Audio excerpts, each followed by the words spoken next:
नमस्कार व्यूअर्स, आपका स्वागत है रेडियो द्वारका और हमारे कार्यक्रम रिटायरमेंट के बाद में। जैसा कि आप सभी जानते हैं कि ऊपर वाले ने हम सबको बहुत सारी चीज़ें कॉमन दी हैं और उन्हीं कॉमन चीज़ों में दो चीज़ें हैं, वो भी सबके पास होती हैं, एक सपने और दूसरी ख्वाहिशें। मेरे साथ इंतकाब आलम जी हैं। आलम जी मैकेनिक हैं, होम अप्लाइंसेस को ठीक करने का काम करते हैं। इंतकाब जी, स्वागत है आपका इस कार्यक्रम में। आपका और रेडियो द्वारका का शुक्रिया जो आपने हमें आमंत्रित किया। इंतकाब जी, आप काम कर रहे हैं, अपना खुद स्वयं का काम करते हैं, थोड़ा सा उस काम के बारे में बताएं। मैं एज ए टेक्निकल मैन हूँ और मेरा रिपेयर वर्क का काम है।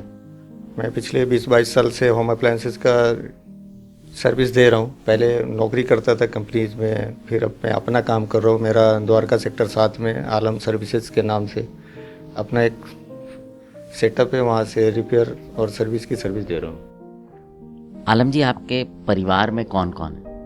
हमारी वाइफ है और 2 बच्चे हैं। बच्चे स्कूल जा रहे हैं, पढ़ाई करते हैं? जी। कितने बड़े बड़े हैं? मेरी बेटी बड़ी है, वो क्लास 6 में है और लड़का 4th क्लास में। अच्छा आलम जी, बच्चों को आप पढ़ा रहे हैं, आप अपना काम स्वयं कर रहे हैं। आपसे एक सवाल लेना चाहूँगा कि कभी आपने सोचा कि रिटायरमेंट के बाद आप क्या करेंगे? अभी बिल्कुल सोचते हैं और सोचना भी चाहिए। रिटायरमेंट आदमी, अभी भाग-दौड़ की ज़िंदगी, एक उम्र होता है, बचपन ख़त्म हुआ, जवानी आई, पढ़ाई ख़त्म हुई, तब जॉब के लिए, फिर अपनी लाइफ के लिए, तो एक न एक पीरियड होना चाहिए कि आदमी सुकून की ज़िंदगी जिए। तो मैं उम्मीद करता हूँ जब लास्ट स्टेज आएगा तो ज़रूर एक सुकून की ज़िंदगी चाहूँगा कि जियो, अपने शौक़ को पूरा करें जो हम ज़िंदगी में नहीं कर पाए। क्या शौक़ रखते हैं, क्या पूरा करना चाहते हैं? शौक़ यही है कि रिटायरमेंट के बाद जैसे हम अपने बुज़ुर्गों को जो आराम नहीं दे पाए, तो हम सोचे कि हम आराम करें। हम बच्चे हैं, हमारे बच्चे सेटल हो जाएंगे तो फिर आराम की ज़िंदगी जिए। आदमी अब गांव में जाए, 2-4 महीने वहाँ रहे, फिर बच्चों के पास जाए और एक तरह की एक लाइफ जिए कि हाँ, एक एंजॉयमेंट हो। अच्छा आलम जी, एक बात बताएं, अभी तो जैसे आप काम कर रहे हैं तो आप उसी तरह से अर्न करते हैं। जैसे अब आप रिटायरमेंट की जब हम बात कर रहे हैं, आप सोचते हैं सुकून की ज़िंदगी जीना चाहते हैं, तो उसके लिए तो कहीं ना कहीं पैसे की ज़रूरत होगी, तो पैसे का कैसे आप इंतज़ाम कर रहे हैं? नहीं, हमारी कोई इतनी लंबी चौड़ी खर्च भी अपने आप को नहीं पाल रखा मैंने। सिंपल सी ज़िंदगी जीता हूँ और इतना कुछ अभी तक तो है कि आदमी जी सकता है और इतनी डर भी नहीं होता कि मेरे बाद क्या होगा। ये ऊपर वाला अल्लाह देख रहा है, वो देखता है, मतलब जो कंट्रोल करने वाला है। अभी तक तो ठीक ही चल रहा है, तो आगे भी ठीक चलेगा अगर आप पॉजिटिव सोच के चलते हैं। तो जितना कमा रहा हूँ उतना तो कमाते रहेंगे तो बुढ़ापा अच्छे से कट सकता है, ऐसी कोई बात नहीं। अच्छा, कुछ आपने रिटायरमेंट के लिए जोड़ने के लिए भी सोचा? अभी तो आप कमा रहे हैं, इस समय जोड़ सकते हैं। बिल्कुल जुड़ रहा है। अब अपने पास असेट्स है, कुछ लाइफ इंश्योरेंस है, लाइफ इंश्योरेंस पढ़ा रहे हैं, बच्चे पढ़ा रहे हैं, तो एक तरह से वो भी एक उम्मीद होता है कि बुढ़ापे का ही सहारा होगा। नहीं, ये तो सही बात है, हर इंसान ये उम्मीद करता है, बट सारी ज़िंदगी जब आदमी का हाथ ऐसे रहता है तो वो जब बुढ़ापे की उम्र आती है तो किसी के आगे ऐसे होते हुए थोड़ा सा संकोच रहता है। अपनी व्यक्तिगत पास पैसा हो तो संतुष्टि अलग रहती है।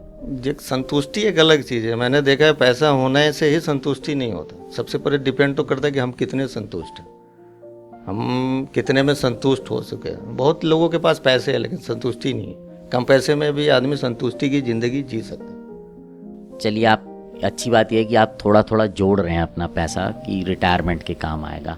बच्चों की जिम्मेदारी आप पूरी कर ही रहे हैं, उनको पढ़ा रहे हैं आप। मैं आपसे ये जानना चाहूँगा कि कुछ चीज़ें, जैसे जब आदमी पैसे जोड़ता है या तो बैंक में जोड़ता है, एफडी में करता है, लाइफ इंश्योरेंस कराता है या म्यूचुअल फंड में करता है, इनमें आपने इनके नाम सुने?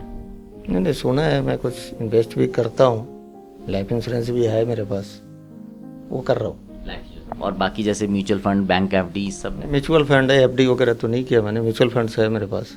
म्यूचुअल फंड में इन्वेस्ट करते हैं, ठीक है। तो म्यूचुअल फंड में जो आप निवेश करते हैं, क्या वो किसी प्लान के, मतलब कुछ सोच के करते हैं या बस? नहीं, वो अपने पास एडवाइज़र है, वो जो चीज़ आइडिया देता है, हमको अच्छा लगता है, कर लेते हैं। और अपने ऊपर सूटेबल हो, जेब में पैसे है तो करते रहना चाहिए। मैं तो ये तो सोचा। मुझे बड़ा अच्छा लगा है सुन के कि आप जोड़ रहे हैं, आप फ्यूचर के लिए भी सोच रहे हैं। आपके जैसे और बहुत सारे लोग होंगे जो हैं, आपके दोस्त भी होंगे, क्या वो लोग भी ऐसा करते हैं? ज़्यादातर लोग तो जो पढ़े लिखे हैं, समझदार हैं, वो तो कर रहे हैं। अगर इनकम है तो सेविंग करना चाहिए, हालांकि इनकम जैसा हो उसमें सेविंग जरूर करना चाहिए। जो जैसा इनकम हो उसमें से बचत थोड़ी थोड़ी ही करे, लेकिन करना चाहिए।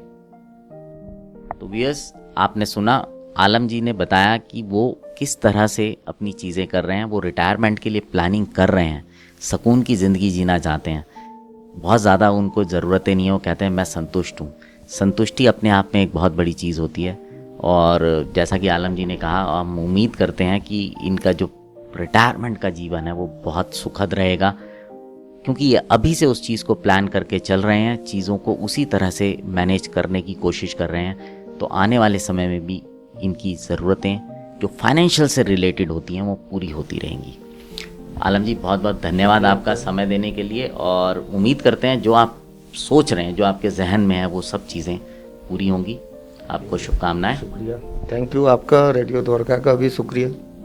तो यस, अब आपसे विदा लेते हैं। अगले एपिसोड में फिर मुलाकात होगी किसी नए शख्स के साथ, और जानेंगे उनसे कि वो क्या सोच रहे हैं रिटायरमेंट के